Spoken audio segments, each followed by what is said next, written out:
I can imagine a time I would stop, chasing the dream. I'm still chasing the dream because I had huge success with Numbers, my first book, which I've never replicated. So I'm still chasing that. Can I get another high, another peak in my career? Hello and welcome to this week's episode of The Conversation with your host Nadine Matheson. As always, I hope that you're well and I hope that you're enjoying your week. And I know I sound a little bit excitable, but that's because the sun is out, summer is here, and I haven't been given the all clear. If you follow me on social media, on Instagram, then you will know that a couple of weeks ago I was in hospital for a procedure and I've just been off for the last couple of weeks recovering. And oh my God, I've just been so desperate just to be outside properly, even though I did go out and see Beyonce, even though I had the all clear from my doctor. I didn't just ignore doctor's advice and go out to Tottenham Hotspur Stadium and watch Beyonce. I had the all clear and I watched Beyonce. She was amazing. And that same weekend, I saw Mel Robbins with my friend and fellow author Alex Brown. And then I paid for it on Monday because it was a struggle. But I am now back at my desk. I really missed writing. I didn't write a word for about 3 weeks. So now I'm back at my desk, even though I have to take it slowly. I can't sit here all day. And I can't lift anything heavy, which is just weird. Even lifting a kettle's just been weird. But I can go out, I can go for walks, and it's nice to feel more like myself again. Anyway, let's get on with the show, because today I'm in conversation with author Rachel Ward. She writes crime thrillers, she's written young adult and also non-fiction. And her latest book is book 5 in the Supermarket Mystery series, and it's called The Missing Heirloom Mystery. And one of the things I loved about this conversation is that it's such an honest discussion about the publishing industry and also discovering your creative spark. And in addition to that, Rachel Ward and I talk about overcoming rejection, the moment that changed everything for Rachel Ward, and what happens when your publisher goes bust. Now, as always, sit back or go for a walk and enjoy the conversation. Rachel Ward, welcome to The Conversation. Thank you for having me. Lovely to be here. You are welcome. We had little issues before. When you say we, you're being really kind. I'll share the technical issues on jointly with you. But That's it's just part and parcel of being a writer today in this modern world. Yeah. So my first question to you, Rachel, is how would you describe your writing journey so far? Oh my goodness me. I mean, it's been everyone talks about a journey, doesn't it? But it's been a journey because I've actually been doing it for a long time now. And so I have had ups and downs, some really high highs and really low lows. And but I've been doing it for, checks the day and the year, 16 years. So it's been a lot. What were you hoping for at the beginning? When you've written your first book, you're sending it out and then you get picked up by someone. What would you have been happy with at that point? I would have been happy just to be published. And at the beginning, I didn't know anything at all about publishing. I didn't know any other writers. I didn't have an agent. I found my first publisher directly through a local festival, actually. And I didn't really have any expectations. And it was all quite late in life. So I was in my 40s. And I'd had like sensible jobs up till then. And I just thought I would love to be published and I'm just going to try and enjoy it if it happens. Yeah. I didn't really have any expectations. I suppose just to hold your book in your hot little hand, that's the thing, isn't it? Yeah. Or see it in a bookshop. But I come full circle. I would love to see my book in a bookshop now. But it's quite rare. So what were you doing before? Because I always like to ask, who were you before you became Rachel Ward, the author? Well, I worked in local government. So I did all sorts of different jobs in local government for years, 25 years or something. My last job was as a sort of town centre manager in a little town between Bristol and Bath called Keynsham. And I wasn't called town centre manager, but that's what I was. And I organised events, and I got help to get a local farmers market established, and I used to run the town's Victorian evening, which is switching on the lights. So you'd see me running up and down the high street in a bonnet. But I did like sensible things as well. Like I would facilitate community meetings and conversations about the future of the town and stuff like that. I mean, it was a really interesting job. Bizarrely, after I'd been there for 10 years, I left to write. I'd run the two things in parallel for a while. And then the year after I left, the town suddenly took off and there was redevelopment and all sorts of things. So I think I was the person who was like stopping all these wonderful things happening. And as soon as I left, great things happened to Keynsham. Do you think you would have still would you have still taken that decision to write or to pursue it if you hadn't had left that job? Or was it always something that you was doing anyway?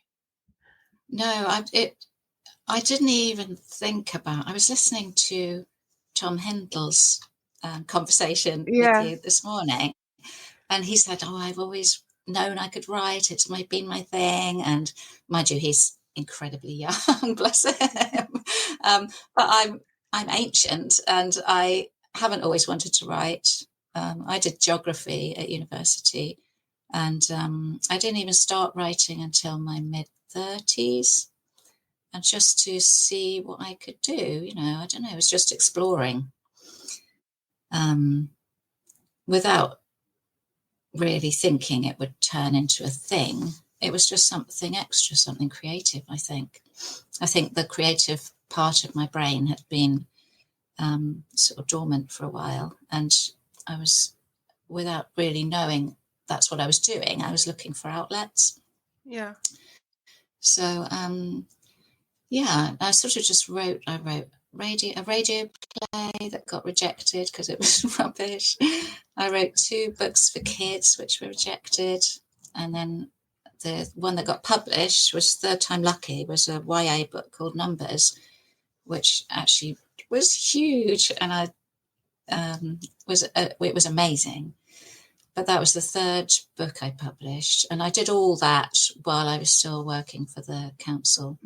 So I'd get up and write 45 minutes every day before I woke everybody else up, and we all had to get on with our days. But how did say if you listen to Tom Hindle and also listening to other writers who have appeared on this podcast, and there will be some who will say, they've known since they were a kid that they wanted to write, and they've been writing, whatever book they wrote, they've been writing from a young age. That's amazing. Yeah, it's amazing, but then I don't think we often hear enough from people who say like they just didn't know, and they didn't know it was something you could do until they tried. And I'm wondering what it's like to realize that you have a talent for something but come to it later. Because normally when you're a kid, they might say, they're very creative, they're this and that, they're good at sports. They can recognize that spark in you. That's a funny one. I don't think I don't know when I realised I could do it, or if I've ever realised yet that I can do it. A bit late, isn't it? I think actually the first validation of my writing was I sent a short story into a local short story competition with the Froome Festival, and 1 year I sent a story in and it didn't get anywhere, but I got some good feedback, and that was the first time I'd had any feedback on my writing. And I thought, oh, okay, I'll keep going, which I was going to do anyway. And then the year after, I wrote the first chapter of my book Numbers, kind of like a short story, and I sent it into the same competition, and it won the local writers' prize in that competition. And that was the first time I thought, okay, I'm onto something, and with the idea, and they like my writing style, and yeah, that's a weird thing to happen to you when you're, can't remember how old I was by then, mid-30s or late 30s or something. It's just, yeah, it's just nice. It's nice to do something new and feel things are like opening out. Yeah, no, it is. Like, I think, whatever age you discover something new about yourself and it leads you to develop, let's just say, creative side, no matter what age that happens, it's always an amazing thing to happen. But I think, like when you're in your mid-30s, you kind of feel that you should be set in everything. Your career decisions you've made, that should be it. Whatever lifestyle choices you made, that should be it. So I don't know what it does to you, I say, like, mentally, to realize, actually, no, this isn't it. Like, there's more. Because some people could feel threatened by that and be scared by that realization. I think it's a lovely thing that you know, it's never too late to have second chances or try new things. I've actually, like, I turned 60 last year, and I just feel that I'm in the middle of a period of sort of almost blossoming and learning new stuff. Not about writing, because I wrote my first non-fiction book last year, which was a bit of a revelation that I could do it, and I really enjoyed it. But also I paint as well, and I've just realised that I've got so much to learn about that. I've been painting for 10 years, and I've hardly scratched the surface of what I can do. I know I can do if I keep going. I think there's, it's never too late. Your mid-30s, you can get stuck in a rut. And I think with my first book, Numbers, which is about a girl, when she looks in your eyes, she can see your death date. That was written because it was my sort of midlife crisis. I found I was thinking about mortality a lot, and, I was sort of, maybe if I'm lucky, that would have been about the middle of my life. But I was looking now down, down the slippery slope towards the end. And I was thinking about mortality and my own mortality and worrying about my nearest and dearest. And that writing it was my response to that. And now I look back and I think, yeah, but you're in your mid-30s or late 30s, you're so young. Oh, God, I know. If you're lucky, you've got years ahead. I was on, this is a few years ago now, I was appearing on someone's podcast, and we were talking about that same feeling of, approaching, you've getting to your 40s, and then your whole journey's been like you're on a roller coaster ride, and you've been slowly climbing to the top, and you get to the 40s and it's just downhill. And really, that's not really like the best way to think about your life. Like, it's all downhill from there. And but I think it's not. So go on. Well, it's not true. I mean, it might be true. It might be true physically, because obviously everybody ages, and you're more likely to, get illnesses and whatever the older you get. Fair enough. Yeah. But it's not true mentally at all. In fact, I think things really open up for you in your 40s and 50s and 60s. I mean, also as women, you're not so prey to the hideousness of your hormones anymore. It's fantastic. Poor women who are still, well, I was going to get into technical detail, but once you get through your menopause, which I have, it's brilliant. You don't have those ridiculous ups and downs. You don't have, well, I used to get PMT and anxiety and depression, and I was quite horrible. You don't get it. It goes. And you just have so much more like calmness and space and creativity, and it's a wonderful thing. I know people, everybody says, all these problems with the menopause, etc. Absolutely. But once you get through it, Yeah, on the it's other side. fab. It's fab. There's What nothing do you to say? be worried about. It's fab. What do you say to people? Because you see it all the time. People be like, oh, it's too late for me. I've got to such and such age. It's too late to do this career change, to write that book, to move to another country. Like, what do you say?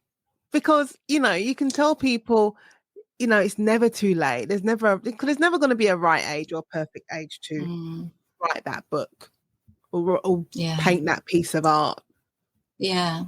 But I mean, the thing is, I've been saying, things are wonderful in your 60s and you can blossom and bloom. But also, you never know what's round the corner. So you could get hit by a bus tomorrow. And then the fact that I used to think, well, I'll wait until I retire, if you ever do as a writer. I don't know if you do. Yeah. I'll wait until I retire before I start painting. It'd be a nice thing to do when I'm older. And then I thought, wait a minute, you're not guaranteed that time. Nobody's guaranteed anything. So I sort of slapped myself around the face and said, try painting now. So that was like 10 years ago. Do it now. Why put it off?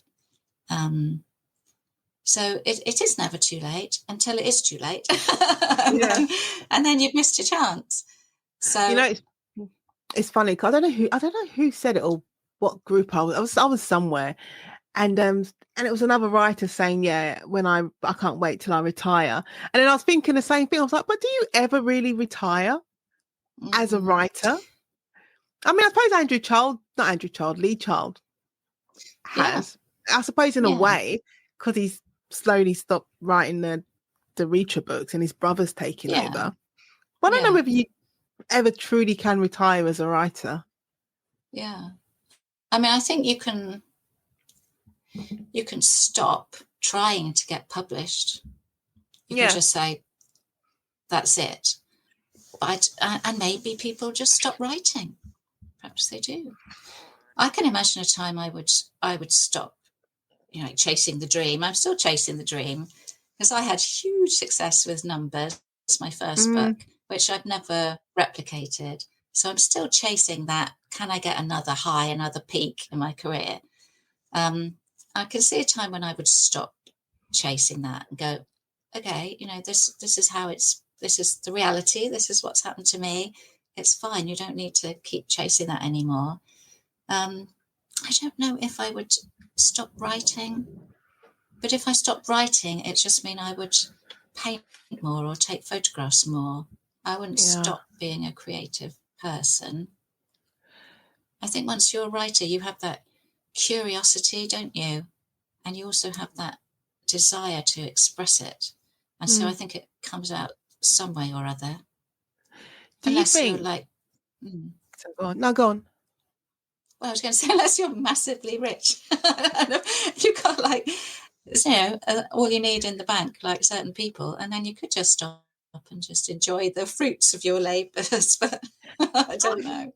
I think even if I was ridiculously rich, like J.K. Rowling, Michael Connolly rich, I would still write. You need to do something. I don't think I could just sit at home just wandering around my grounds. Yeah. Lady of the manor, wandering around, just pruning a few roses and No, because the thing is, just because you gain success and you get the riches and you get the awards and you get the bestsellers, you get all the status, it doesn't mean that creativity that you have within you just suddenly just dries up. No, it's still going to be there. Yeah. I think it'll always be there. And as a writer, you cultivate that, don't you? You cultivate your curiosity and you're interested in your own brain and how it works and how you can express those ideas and can you make it work. And I don't think that would go away. No, and I think that'd probably be even more frustrating, to have all that success and then still feel stifled. I think that would be more frustrating than to have a creative outlook but not have whatever your idea of success is. Yeah. I really feel that a lot of people are creatively stifled. I mean, I think probably it's got easier over the years for people to find outlets for their creativity. But the people that are really slogging away, trying to earn a living, doing 1, 2, 3 jobs, kids juggling, caring for kids, caring for parents, who literally don't have the time. I think that's so sad to never explore that side of you and explore that potential.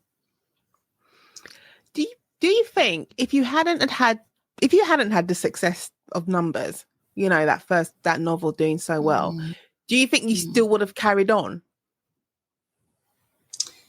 Definitely, yes, because I'm quite bloody minded and quite I don't like being told no. Yeah. But I also really, I didn't realise this about myself for ages, but I really like learning. So I think I would have just kept going. I don't know how long I'd have kept going for. I might still be doing it now, still writing and submitting and hoping. Yeah. Was Yeah, there ever because, yeah. was there ever a point, you know, because you said you came to it late and you're discovering your creativity late, and then you're not only discovering your creativity late, but it's like you're continuously discovering new sides, different aspects of your creativity. Now I've completely forgotten where my questions was going now. I had a question for you. And I was like, hold on, what was I actually saying? Oh, that was it. So what I was going to ask you is, was there ever a point were you ever uncomfortable with calling yourself a writer? Or was it once you decided this is what I'm doing, I'm completely good with calling myself a writer and telling people I am a writer? I mean, I didn't tell many people until I actually got a publishing deal. It was all a bit not exactly secret, but you know, it doesn't really come up in conversation. So, and then I think once I'd got a deal, I did feel quite comfortable about saying I'm a writer, and also it's a really nice label to apply to yourself, isn't it? I think it's a really nice thing to be able to say I'm a writer. And sometimes I say, well, am I a writer? Can I call myself an artist? How good do you have to be until you call yourself an artist? I don't know. It is about external validation, isn't it? But it's actually about the doing, isn't it? If you do it, you are one. Yeah, but I was going to say, I mean, a man stapled or taped a banana to the wall and sold it for X amount of a stupid amount of money. I would not call that art, but other people would call it art, and he would call himself an artist. You know, if a little kid sellotaped a banana to the wall, you'd be like, "What are you doing? You put sellotape on my wall." Absolutely. Yeah, I think it's very similar. I think if you're doing it, you're a writer, and if you're doing it, if you're painting, you're an artist. I think, and I think it's really nice to grow comfortable with those labels. I mean, I think that's a nice way to identify yourself. How did you manage rejection in the early days? Well, just the normal ways, you know, a bit of sulking and then pick yourself up and get on with it again. I think there's nothing wrong with having a good sulk about it and, you know, shaking an angry fist at the sky and cursing your life. That's fine. But then you have to, you know, get on with the next thing. And also, you have to take the hint.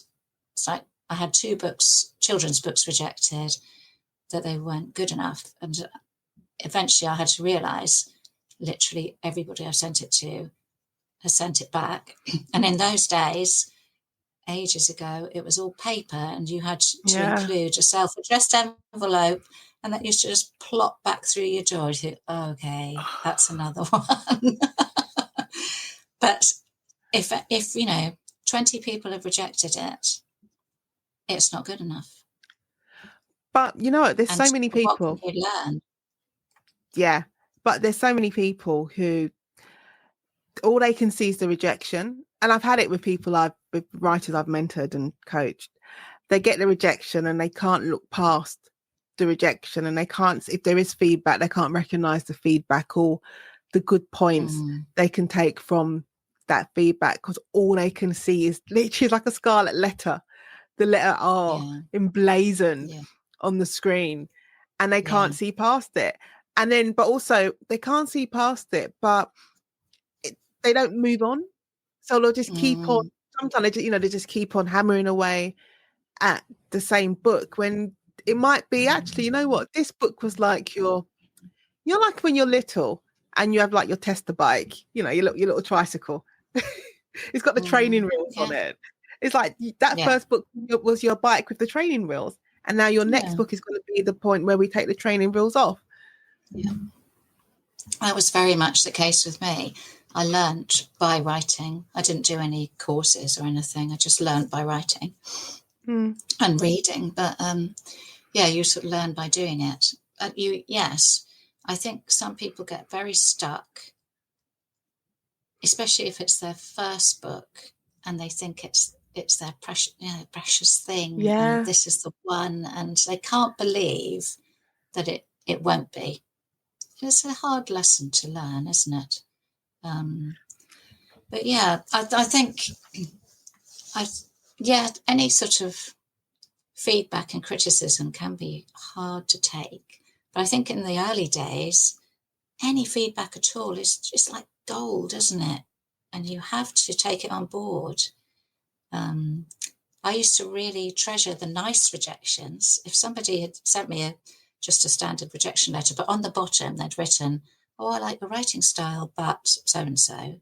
I'd go, "Oh, that's a real precious thing that someone had bothered to write a sentence to me." So I, took it as encouragement. The first book I wrote, and I was, listening to you, talking about that first book, and I'm asking myself, what was it about me that made me write that first book, send it out, get all the rejections, but then push it to the side and then move on to the next one? And I don't know what it was, but I don't know why I decided, because I could have just thought, I know I'm just going to keep hammering away at it. But I think maybe personally for me, I just thought, I've written a book, I've written a whole book, I sent it out. And also I think at the time, I was qualifying as a solicitor, so I was focused on that. But then I happily left it to the side and worked on what other things popped into my head, whether or not they went anywhere. Now? Oh God, no, it's terrible. No. You know what? I like it. The thing is, I like it because it was the first thing I remember writing. And I remember sitting when I was working at the BBC, sitting at my desk, and my friend Sadesh sitting next to me, and I think, like, working in the BBC with the team I was in, we were all doing other things in addition to that job we were doing. So, there are people, people wanting to be, more creative in the TV industry, like behind the scenes stuff. There was another person writing poetry, someone doing music. We were all doing different things. And I was writing these chapters during my lunch hour, and I'd email it to my friend Sadesh. I was like, "Sadesh, what do you think?" And it was the first time I'd ever written something and given it to someone else to read and, just let me know what they think. And he did. And he's like, "Oh, I really liked it." And I emailed it to a friend, and she's like, "No, I liked it." And so I just carried on writing this book. But that's so brave. It's so brave to send your work to anybody. Yeah. I'm a bit croaky, actually. I'm going to have a drink, if that's all right. No, it's fine. No, but it's so brave to send your work to anybody, even a friend, or especially a friend. But then also, if you sent it out to agents or publishers, it's such an act of bravery, because you make yourself so vulnerable, and you are going to get rejected. I think, hats off to anybody who takes that step, because it is an act of bravery. I think it's a big and necessary step. to take when being an author, because I think you need to have, I don't, any kind of rejection, hopefully you want little small ones, not massive, earth shattering, my life is over ones. But I think the small ones they help make you, they shape you as a writer, because then I can look back and when you ask me, would I do anything, go back to that first book? No. I liked my characters. Yeah, I knew there was a nice little story there, but I was like, point of views all over the place. You didn't even have to indent anything. It was, it's like, what was this even about? It was probably more reflective of me being a woman in my 20s in the early 2000s. It's probably more reflective of that than the actual story. But I think what it showed me that I could write. I think a lot of first books are really personal, and they deal with a lot of personal stuff, and you're getting stuff out there that maybe you have to do as a person, but they might not be the best thing for you as a writer. So I think a lot of first books, should just be quietly shelved and stuffed in a drawer. But that's how we learn, isn't it? That's how we learn. And it's kind of, I suppose it's kind of like a purge of the soul. That first book, whatever angst you're going through. Yeah, definitely. Yeah. So what surprised you most about the publishing industry? So once the books are out, you've got your series, the YA series. What surprised you most? What wasn't you prepared for? I wasn't prepared for any of it, really, because I knew nothing about anything at all. And what I should have done is sort out the company of other writers earlier, because I sort of dealt with it all on my own for ages. I didn't have an agent. I was just dealing with my publisher directly, who's lovely. But, I didn't have wise counsel from other writers who'd been through it all. And I'm amazed I survived, because I'm quite a timid soul, and somehow I did survive. But also I had just such a weird experience, because Numbers was so successful, and I got invited to festivals, and I went to Germany 6 times, and I went to France and Sweden with it, and it was amazing. And I'd open my emails and what have I got shortlisted for today? This is nice, isn't it? Wow. It was incredible. And it hasn't happened since. But I did enjoy it. And I would, at the beginning, I was juggling work and all of that, and school visits as well. And then after a couple of years, 2 things happened. My husband's health dropped off a cliff. And then I thought, well, I'm going to try and actually devote more time to this. So I took a sabbatical year, about 2 or 3 years in, and then I never went back. So I think my sort of experience of publishing is, in a way, often your debut gets more attention and fuss and love from publishers. And then things go downhill. But mine was like really extreme, that it started like amazingly. Sorry, I'm croaky. And then I've just had to deal with the more normal life of a published author, which is rejections and ghosting and publishers going bust and taking your royalties with them and all of that stuff. No. And, that happened 2 or 3 years ago. I had my Cozy Crime series with a small publisher in Scotland, and they went bust and took my royalties with them. So that was like a kick in the stomach, really. Listeners, it's time for a very short break. If you're enjoying this conversation with Nadine Matheson and want to help keep the podcast going, why not buy me a cup of coffee? Your support goes such a long way in keeping these conversations flowing. Just check out the link in the show notes. See, there's so many things that could happen to a writer that no one else would ever consider, because all you're ever seeing, if you're watching from the outside, you're just seeing that nicely packaged, rose tinted I said TV Yes. movie version of being an author. But there are so many. Yeah. Your story is not even, sadly, it's not even unique to hear Oh of no. writers having to chase their royalties, small Yeah. publishers just going bust, losing everything, and Yeah. then having to try and get your rights back to your books, Yeah. and All like of that that. is not Absolutely. unusual. Yeah. It's sad, isn't it? I would say to any writers, if there is any delay in getting your royalties, or you hear whispers or anything at all, go after them now before they No, go it's bust and try and get your money.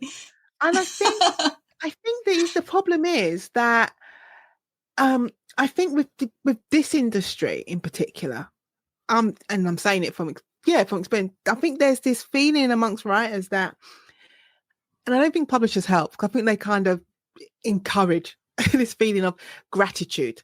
Like Oh gosh, yes. you have to be Oh yes. grateful. You should be grateful for this position, because there are, Yes. and the thing is, it's true. There are 500 other people out there who would kill to get the publishing deal and to have their books out on any shelf. So Yes. that you have that notion of gratitude, which is so strong. And because you're made to feel like I need to be grateful, that in turn changes into I can't really complain or critique or ask Absolutely. questions. Yes, yes. There's this whole thing that and I am really grateful for all the good things that have come my way over the Yeah. last 15. I'm really grateful.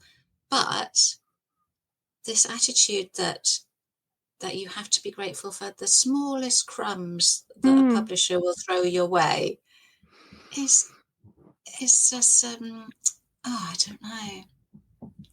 I mean, I know there are lots of other people lining up to take your place, absolutely, but that doesn't mean you should be treated badly. Yeah. And it doesn't mean that you should expect your book to be given the best chance and not just published and not promoted and not marketed. There are all these things. You at the very least, you should expect people to do their jobs properly. I think that's what it is, though, isn't it? It's like I could never understand, and I will never understand, because I just don't think this would work in any other industry, irrespective, creative or non-creative.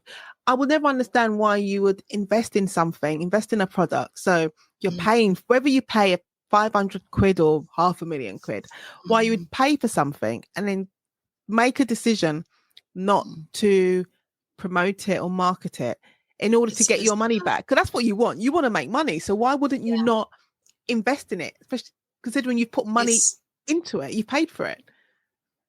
it's so bizarre, and it also really plays on or exploits the sort of hopes and dreams of writers as well. I mean, you think you get a publishing deal and everybody's going to do their best for it, and but it doesn't. If you're mid-list, you're going to hardly get any attention at all, Mm. and your publisher may give you some attention around publication time, but they won't necessarily spend actual money on it, marketing. Um, No. and a lot of books, I don't know why publishers would take on books and almost set them up to fail. It It's makes no bizarre. sense.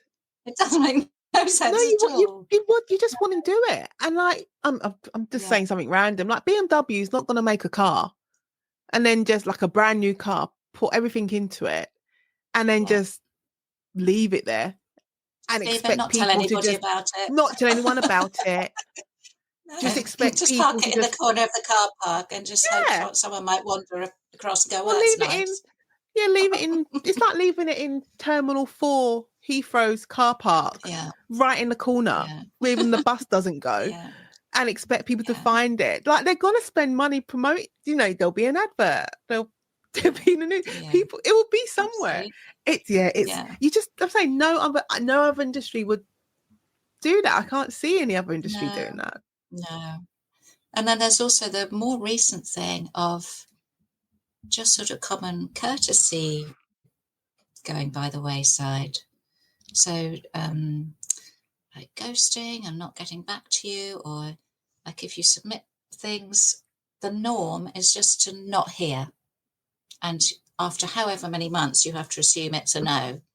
And just send a standard reply going, thanks for sending it, not for me, thanks. It literally would take 15 seconds. I know it. It's Am I just common. It's just old-fashioned? no, you're not. No, the thing is, you're not. It's just common courtesy Yeah, because you would I think expect that from someone. You would expect that from someone else yeah, or from yeah, anything else. The yeah. ghosting thing is weird. And I said, the longer you stay in this industry and the more people you talk to and you become friends with, and you got friends at different levels. You got people who are just starting out or they're starting again. They've had the success and then it hasn't worked out and they've had to leave leave the publishers, leave the agents, and they're back out on that submission train again. And there's other authors, they are like they're riding that wave, and it's glorious for them. There's so many different people you meet in this industry, and all these and I like to think I can't be surprised, but I'm still constantly I'm always constantly like, what do you mean? And then I feel naive, and I'm like, I shouldn't be naive because I used to work with people who've been accused of the worst of the worst. I've sat in rooms with people who have done the worst of the worst.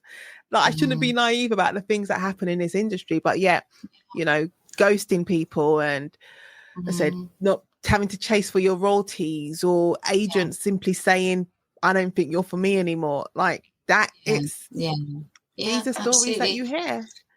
You have to be so tough. I mean, we're all lovely, creative, soft-edged people, but you can't be soft-edged in publishing. You have to be tough. No, it's hard. I think that's a surprise for people. I said, then when they cut up, because I always say you see publishing through these rose tinted Hallmark TV glasses, and then you get into it, and it might, for some people it's a gradual lesson, and for other people it's a hard lesson straight away that this is very much a business, and you need to recognize where you are, where you sit in this business. It's definitely a business. Writing is a different thing. Publishing is a business. Yeah. I mean, I think if you can still enjoy the writing, then you're winning. Yeah. If you can enjoy the business, that's crazy, but well done. I think you help yourself, and you can make life a little bit easier for yourself if you can recognize and make the distinction quite early on. Yes. And also it's very difficult not to take sort of validation from things like sales and for advanced levels and all that sort of stuff. But you are not your sales, and also you are not your book. You pour yourself into your book, but you're not your book. So if your book goes out into the world and doesn't do very well, it's not a reflection of you. That's simply what's happened in today's market, in the context of however the publisher dealt with it. That's what happened to that book in this business. You aren't your book. I think quite difficult to actually live that way. It's my mantra when I'm feeling really miserable. I say, you are not your book. No, but I think it's an important thing for people to hear, like writers to hear, because like I was saying in the beginning, you can be so committed, too wedded to that first book, and you can't let it go, but you have to let it go. You have to keep, you have to keep pushing forward. And that's with moving on to the next book, to the next project, or finding different other areas in which to project your creativity. Try not to take it personal, but also learning that you need to fight your corner as well. Oh, you do. And even if you have an agent, and I've got a really lovely agent at the moment, but even with an agent, you still have to be your loudest advocate. Yeah. And you have to fight your own corner and do it nicely, do it politely, but you do have to speak up for yourself. I kind of learnt that the hard way, and but it's true. You have to look after yourself. No, you do. And I mean, I think, but some people, they can be worried about, if I say what I want, people are going to think I'm demanding. I'm being a diva. And I don't know. There's nothing wrong with you saying this is what I want, this is what I expect. And No. what can you do for me? Yeah, definitely. Yeah, I mean, do it nicely. You don't need to be rude to people, but it's fine. It's fine to say, what you want to see happen, or how can you work together to make this thing happen, or all of that stuff. Yeah, firm but fair. Quietly insistent. Passive aggressive. How did you end up writing your cozy guide to mystery? Like, how did that even happen? Well, that actually came out of two things.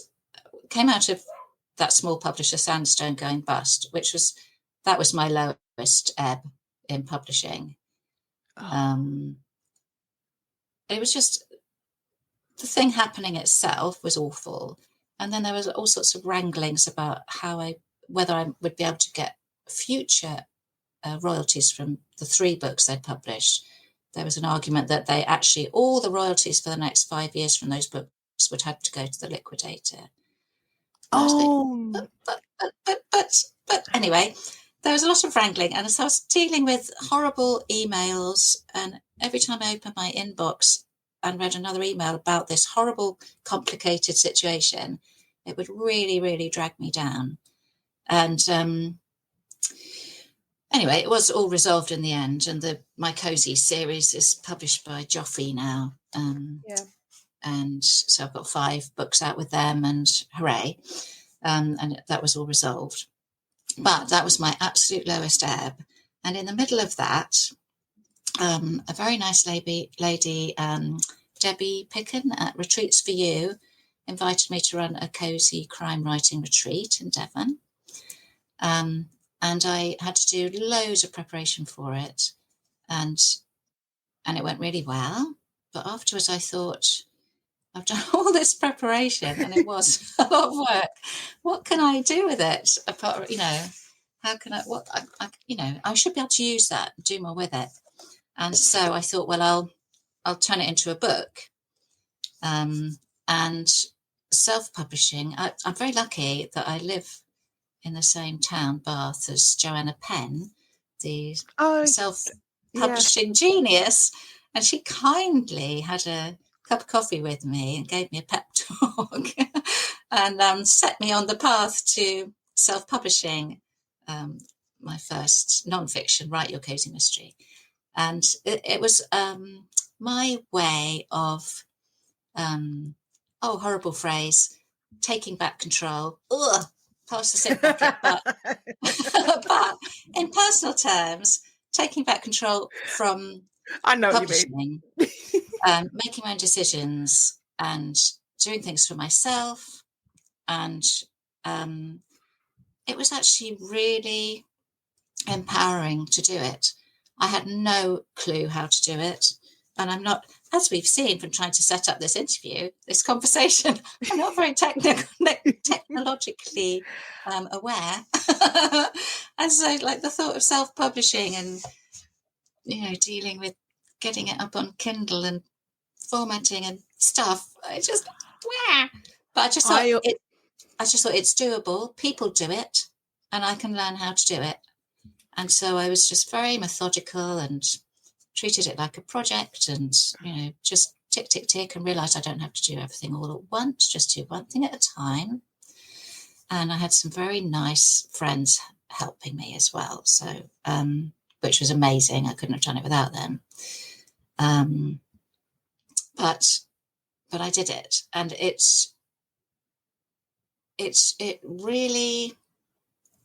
was my way of healing, I think, after that really low. It was so healing to do it and to realise I could do something for myself and tackle something really difficult. I found it really difficult and actually do it and end up with a product I'm happy with and proud of. and it was very interesting to see how self-publishing works, and it gives you like an inside track, which is it is really interesting. So that's really where it came from. It was part of my sort of pulling myself up by my bootstraps type thing. I always say, because I self-published my first book, and I will say the easy bit of self-publishing is the actual writing. Everything else after that, it's just you quickly discover what your skill set is and what your skill set isn't. Like my skill set, I can write the book. I can write the book. I'm not, I can draw, but I know I've got no business making cover art, so I will find the cover artist. But editing, finding, proofread, and this is all the things that a traditional publisher would do. And then marketing your book and finding, creating, getting publicity for your book. That is where all of that is work, and it takes time, and you really have to like have a plan for that. You can't just, and I've seen it. Some people like, I'll just write the book and stick a cover on it and send it out there. It's like, no, that is not a plan. Like you need a plan. This was a bit of an odd one because I didn't have a marketing plan for it, because I thought that it will sell itself. Naively, because it's offering a particular thing. So if you're writing a cozy mystery and you search on Amazon how to write a cozy mystery, it will come up, and there are about half a dozen other books, and you can take your choice. So I thought, there's no point spending loads on advertising because there's only a certain percentage of the population I think who's trying to write a cozy mystery. Yeah, in that so I respect, thought I'm just going to let it look after itself. Sense. Yeah. Because when you Google it, you don't get many. No. So like all the technical stuff. Yeah, crikey. There's a lot that goes into a book. Isn't there? What is the number one, or what is the thing that Joanna Penn said to you that like stuck with you in terms of self-publishing? She really encouraged me, one, to believe it's perfectly possible. It's possible. Just, do it. And also to think big. I mean, I've actually thought quite small with this one, but she was thinking, think big, think about opportunities. Don't think about just a book. Think about the audio book, which I would quite like to do. Think about offering online training from it. Think about the ways you can make this book work for you. And I haven't kind of gone down those routes yet, but she's so inspiring about looking for ways you can make it into a business and make it actually work for you. She's pretty amazing, actually. She is a powerhouse. And she's someone I'd recommend listening to her podcast. Oh yes, yeah. And just she just. I was at a very low ebb when I met her. I mean, she's quite lucky I didn't dissolve in a weeping heap on her shoulder. I was quite close. I think she knew I was quite close. And she really gave me a pep talk, which I needed. But you've been through a lot. That's a lot to go through. You say, because you talk about having the highs of publishing, having all that success with numbers. And then, over the course of 16 years, you're at a point when your publisher's gone bust. You haven't got they haven't got your royalty, and they want to take. And in I'm about to be offensive. Some person wants to take your future royalties away from you. It's like and it wasn't even malicious. It wasn't malicious. It was just, this is the way contract law works. It's very complicated, but this is what has to happen. I know. And I'm saying this as a lawyer. Yeah, and I'm saying this as a lawyer. And I'm saying this as a lawyer who knows how, I worked in copyright and I know how business law works. And I understand intellectually, I understand that. Like, you are not, in terms of creditors, you're not getting paid first. You're like right on the bottom rung of the ladder. But as a creative person, and no amount of work you put into your books. I know. And to think that someone else is going to be reaping the profits of it, you're just supposed to sit there and take it. No. Yeah.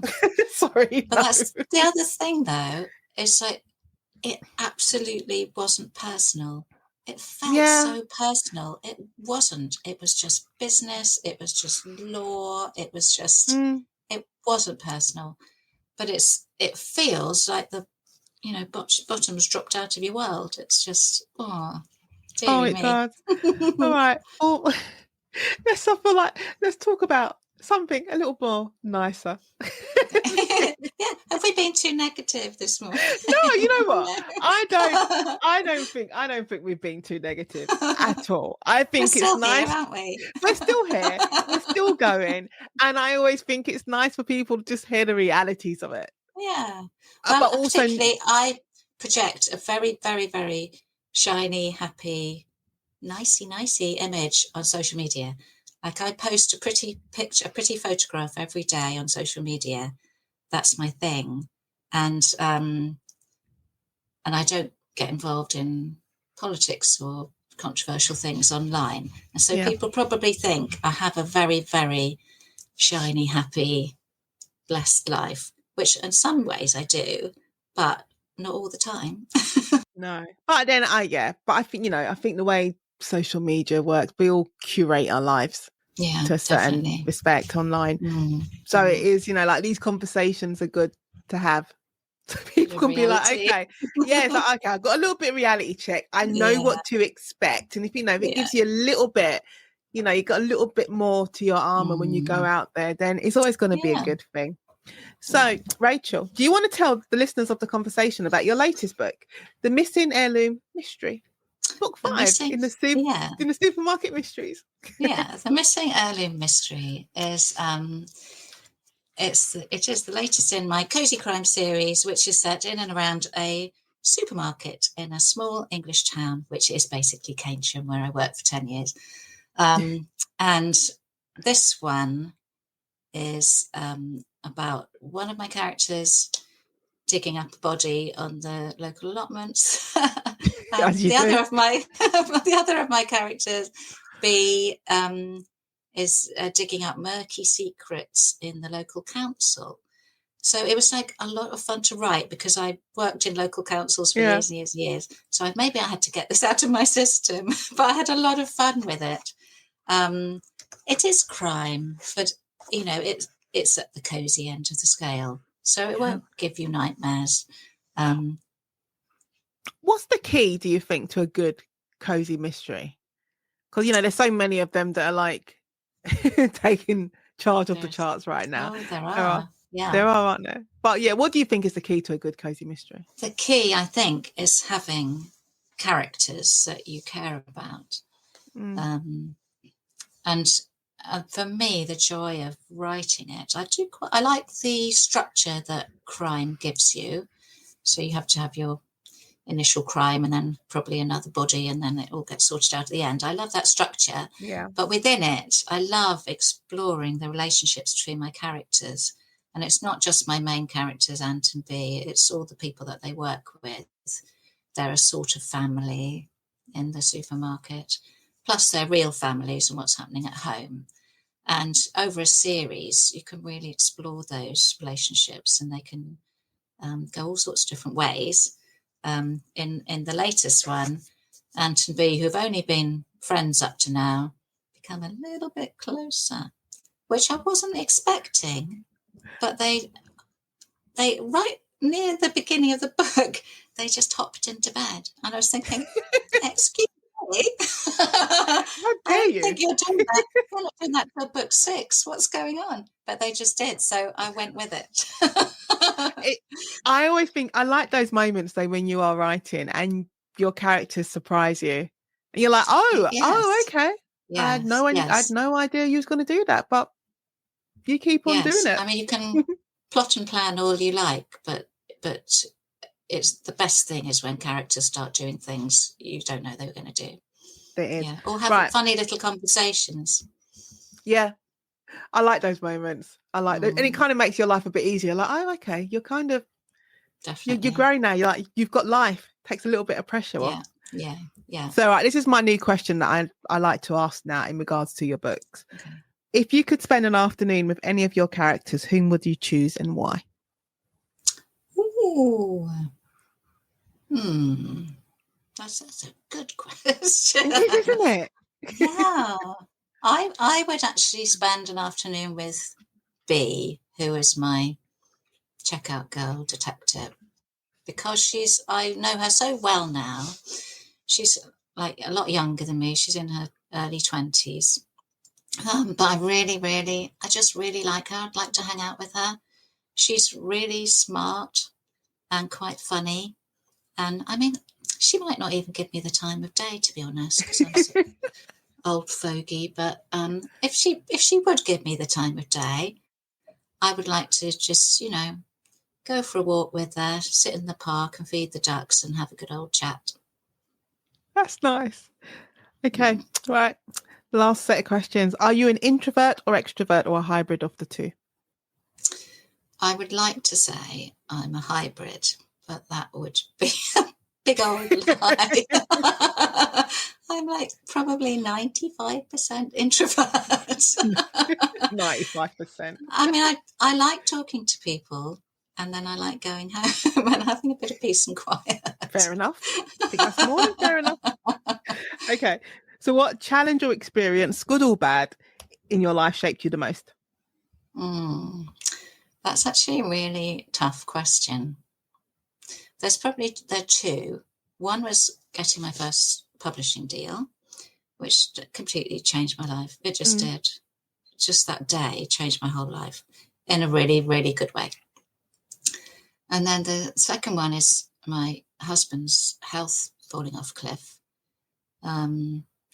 It's not something you ever plan for or hope for or think even it will happen to you. But his heart went wrong in 2010, and then he had a heart transplant in 2015 and only just scraped through. So he was in ICU for 5 months afterwards and had to learn to walk and talk and swallow and breathe. And eventually he came home. So that was 2015. He came home in 2017. And he's still here. But his heart's fine, but his kidneys packed up in 2021 or 22. So he's on dialysis now. Oh, my God. So I would say that, none of us wanted any of this, but I would say that's completely dominated our lives. And it continues to. Definitely. It's a serious answer, but it is it's just some. I think it also just reinforces that sometimes challenges and experiences, it's not just a one-off. There can just be a continuous thing that you don't have to navigate around. Yes, and it sort of influences my attitude to every single day, that you make the most of every single day, and and I always look for little things. That's why I take pretty photographs and post them online, actually, because I start every day with something really positive. It's like a meditation almost. Yeah. And I think, if you're always looking for little snapshots of beauty or look for where the light's coming from, all that sort of stuff, it really helps set up your day. And if you could sort of cultivate that attitude, it really helps. I think you're 100% right. Okay, so if you could go back to when you were 25 years old and give yourself one piece of advice, what would it be? I was thinking, I can't remember that far back. I was 25 in 1989. And it was before I've got 2 children. That was before I had kids. I was married, but I didn't have kids. And I wasn't writing any of that. What I would say now is that you're much stronger than you think you are. And, all sorts of stuff is going to happen. It's okay. You can deal with it. You're stronger than you think. That's what I'd say to 25-year-old me. And, I forgot I have another one. What is your I know. I've added these new ones on recently and I'm like, oh yeah, I forgot about that. Oh. What is your non-writing tip for writers? So I like to say it could be anything, like go out for a walk, take vitamin C. Yeah. Or vitamin D. Definitely go out for a walk. Definitely. Walking's so helpful. Yeah, I would say look after yourself. And, if you're stuck, try and, refill the creative well by going for a walk or going to an art gallery or whatever it does. Go for a swim. Yeah. And don't be hard on yourself. Don't be hard on yourself. Someone's got to treat you nicely. It might as well be you. I think that is perfect. And finally, Rachel Ward, where can listeners of the conversation find you online? Well, I'm on, I've got a website, rachelwardbooks.com. I'm on Blue Sky. I think I'm Rachel Ward Books there. And to Instagram, I'm Rachel Ward Art. So those are some of my paintings. They're very good. I can see them. Thank you. And I've got a Substack as well. So I'm Rachel Ward Books there. I think my Substack is Cozy Crime Club More or something. Oh, like I'm gonna come find you on Substack. I love that's Substack. Quite a new thing, and I keep forgetting I need to actually post there. So I'll try and do better this year. But I'll come find I'm enjoying it so far. Thank you. Well, Rachel, that just leaves me to say, Rachel Ward, thank you very much for being part of the conversation. Thank you so much for having me. I've really, really enjoyed it. Thank you for joining me for this episode of The Conversation. I'll be back next Tuesday with a new episode. Make sure that you subscribe so that you don't miss out on the next episode or any bonus episodes. And it would mean a lot if you took a minute to leave a review.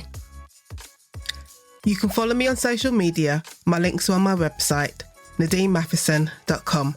And if you'd like to be a guest on a future episode, email theconversation@nadiemmatheson.com. See you soon.